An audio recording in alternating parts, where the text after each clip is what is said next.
Next हम बात करते हैं इलेक्ट्रोड विभव के मापन की, जिसे इंग्लिश में हम बोलेंगे मेजरमेंट ऑफ इलेक्ट्रोड पोटेंशियल। तो आज का ये टॉपिक आपको समझने के लिए आपको इलेक्ट्रोड विभव पता होना चाहिए। अगर आपको इलेक्ट्रोड विभव पता है तो अच्छी बात है, अगर आपको इलेक्ट्रोड विभव नहीं पता है तो इससे रिलेटेड मैंने वीडियो बना रखा है और उस वीडियो का लिंक मैंने आज के इस वीडियो के नीचे डिस्क्रिप्शन बॉक्स में दे रखा है। तो उस लिंक पर क्लिक करके आप उस वीडियो को देख सकते हैं। तो उस वीडियो को देखने से आपको आज का वीडियो इजीली समझ में आएगा। तो आइए वीडियो को स्टार्ट करते हैं। तो किसी भी एकल इलेक्ट्रोड के विभव को मापना संभव नहीं है। यानी कि अगर हम किसी भी एक इलेक्ट्रोड, यानी कि जैसे हमें एनोड या फिर कैथोड, किसी एक का विभव मापना हो तो ये संभव नहीं होता। यानी कि हम सीधा सीधा किसी भी एक इलेक्ट्रोड के विभव को माप नहीं सकते।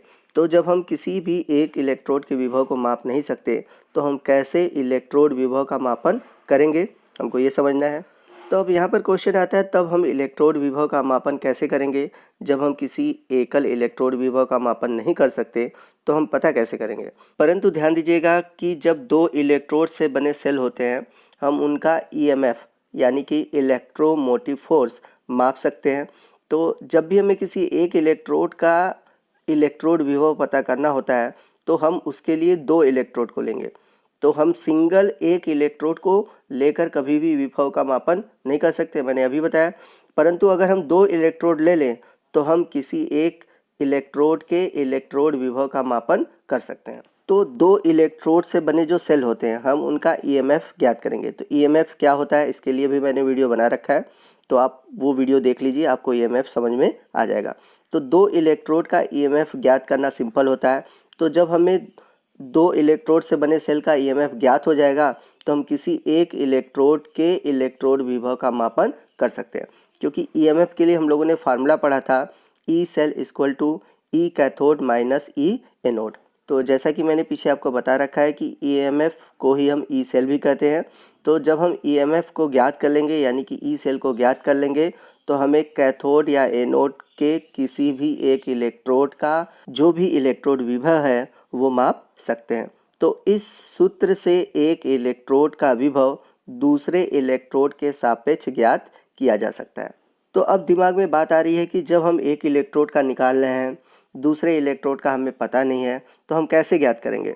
तो आईपीएससी जो एक संस्था है उसने बोला है कि जब भी हम किसी भी इलेक्ट्रोड का इलेक्ट्रोड विभव निकालते हैं तो उसके लिए हम मोलर हाइड्रोजन इलेक्ट्रोड यानी कि मानक हाइड्रोजन इलेक्ट्रोड का उपयोग करते हैं। तो मानक हाइड्रोजन इलेक्ट्रोड के सापेक्ष हम किसी दूसरे इलेक्ट्रोड के इलेक्ट्रोड विभव का मापन कर सकते हैं। तो ये कैसे होता है आगे हम वीडियो में जानेंगे।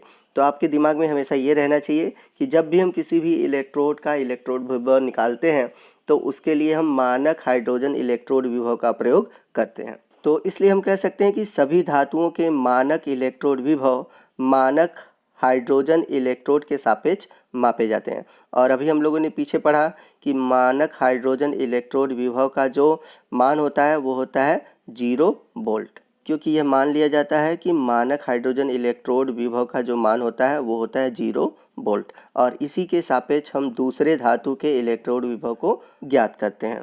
तो यहाँ पर आपका कंसेप्ट ये क्लियर हो गया होगा कि जब भी हम किसी धातु का इलेक्ट्रोड विभव निकालते हैं तो उसके लिए हम मानक इलेक्ट्रोड विभव का प्रयोग करते हैं। हम किसी भी एक इलेक्ट्रोड का कभी भी इलेक्ट्रोड विभव नहीं निकाल सकते। तो यहाँ पर आप देख सकते हैं कि ये मानक हाइड्रोजन इलेक्ट्रोड विभव है।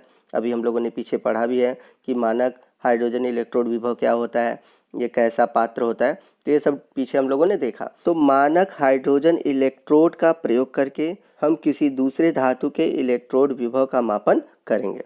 तो आइए एक उदाहरण के द्वारा हम समझते हैं कि कैसे हम किसी दूसरे धातु का इलेक्ट्रोड विभव ज्ञात करेंगे। तो यहाँ पर हम लोगों ने जिंक धातु का एक इलेक्ट्रोड ले लिया जो कि जिंक सल्फेट के विलयन में डूबा हुआ है। तो ये हमारा एक प्रकार का अर्धसेल है, यानी कि दूसरा इलेक्ट्रोड है। अब इन दोनों अर्धसेल को हम लवण सेतु यानी कि साल्ट ब्रिज द्वारा आपस में क्या करेंगे, जोड़ देंगे, जैसा कि आप लोगों ने डेनियल सेल में देखा था। अब इसके बाद क्या करेंगे, इन दोनों इलेक्ट्रोडों को हम धातु की तार से इस प्रकार से जोड़ देंगे, जैसा कि आप इसमें आप देख सकते हैं। तो धातु की तार से जोड़ने के बाद इसमें बीच में हम एक गैल्वेनोमीटर जोड़ते हैं जिससे कि हम वोल्टेज को माप सके। यानी कि जब अर्धसेल में वोल्टेज उत्पन्न होगी तो उस वोल्टेज को हम गैल्वेनोमीटर के थ्रू क्या करेंगे, मापेंगे। तो ये जो वोल्टेज हमें पता चलेगा वो हमारा होगा EMF यानी कि इलेक्ट्रोमोटिव फोर्स, जिसे हम ई सेल भी कहते हैं। तो यहाँ पर जो हमें EMF मिला है वो मिला है 0.74 वोल्ट। तो इस प्रकार हम देखते हैं कि हमारे जो बाएं तरफ है वो बायां अर्ध सेल है और हमारे जो दाएं तरफ है वो दायां अर्ध सेल है, जैसा कि पिछले आप डेनियल सेल में और बाकी सेल में आप लोगों ने पढ़ रखा है। चूँकि आगे हमें इसका उपयोग करना है इसलिए मैं यहाँ पर आपको बता दे रहा हूँ। तो जो बायां अर्ध सेल है वो आपका एनोड का कार्य करता है और जो दायां अर्ध सेल है वो आपका कैथोड का कार्य करता है। तो अभी हम लोगों ने पीछे जो सेल यूज़ किया उसका हमें EMF यानी कि ई सेल पता था। तो पहले हम इस सूत्र को चेंज कर लेते हैं, क्योंकि कैथोड की जगह हम राइट लिख देंगे और एनोड की जगह लेफ़्ट लिख देंगे। तो जब हम लोगों ने EMF पढ़ा था तो वहाँ पर मैंने ये चीज़ें आपको बताई थी। तो अगर हम बात करें यहाँ पर जिंक इलेक्ट्रोड के इलेक्ट्रोड विभव के मापने की, तो अभी हम लोगों ने देखा कि जो EMF आया यानी कि ई सेल की वैल्यू आया वो आया था आपका 0.74 वोल्ट। और राइट साइड हम लोगों ने जो इलेक्ट्रोड लिया है वो हमारा है मानक हाइड्रोजन इलेक्ट्रोड, जिसका जो विभव होता है वो होता है 0 वोल्ट। तो हम यहाँ पर 0 वोल्ट लिख देंगे। अब जो हमारा लेफ़्ट साइड है वो हमारा है जिंक इलेक्ट्रोड और हमको इसी का इलेक्ट्रोड विभव निकालना है।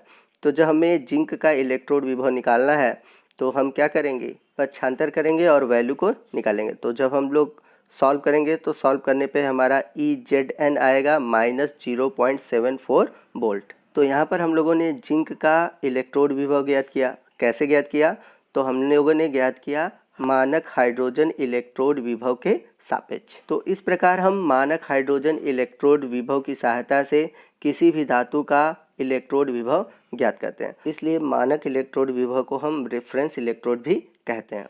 तो दोस्तों ये थी आज की वीडियो। उम्मीद है कि आपको आज की वीडियो पसंद आई होगी। अगर वीडियो अच्छा लगा है तो वीडियो को ज़रूर लाइक कीजिएगा। कोई भी डाउट हो आप कमेंट करके हमसे पूछ सकते हैं और हमारे वीडियो को आप अपने दोस्तों में शेयर करना मत भूलिएगा। और यदि आप हमारे चैनल पर नए हैं और अभी तक आपने हमारे चैनल को सब्सक्राइब नहीं किया तो प्लीज़ हमारे चैनल को सब्सक्राइब कीजिए। मिलते हैं अगले वीडियो में अगले टॉपिक के साथ। तब तक के लिए जय हिंद, जय भारत।